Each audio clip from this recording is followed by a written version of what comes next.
શહેરના પાણીગેટ દરવાજા પાસે ન્યૂ હુસેની સમોસા સેન્ટરના સંચાલક દ્વારા ગોમાંસના સમોસા વેચવામાં આવતા તેની સામે ફોજદારીનો ગુનો દાખલ કરી આગળની કાયદેસરની કાર્યવાહી હાથ ધરવામાં આવી છે। ત્યારે હવે પાલિકા તંત્ર દ્વારા સંચાલકને ક્લોઝરની નોટિસ ફટકારવામાં આવી। શહેરના પાણીગેટ દરવાજા પાસે ન્યૂ હુસેની સમોસા સેન્ટરના સંચાલક દ્વારા ગોમાંસવાળા સમોસા વેચવા બદલ તેના વિરુદ્ધ ફોજદારી ગુનો દાખલ કરી કાર્યવાહી હાથ ધરવામાં આવી હતી। ત્યારે આજે પાલિકા તંત્રએ અહીંના સંચાલકને ક્લોઝરની નોટિસ ફટકારી દુકાન બંધ કરવાની તાકીદ કરી છે।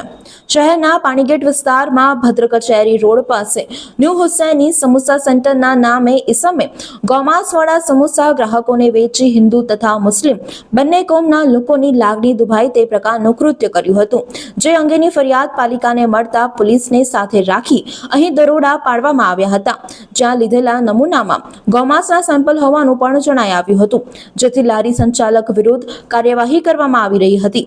ત્યારે આજે પાલિકા તંત્રએ ન્યૂ હુસેની સમોસા સેન્ટરના સંચાલકને લારી નહીં શરૂ કરવા ક્લોઝરની નોટિસ ફટકારી છે અને જો તેમ છતાં તેઓ ધંધો કરશે તો ફોજદારી રહે તેના વિરુદ્ધ કાર્યવાહી કરવામાં આવશે તેમ જણાવ્યું છે।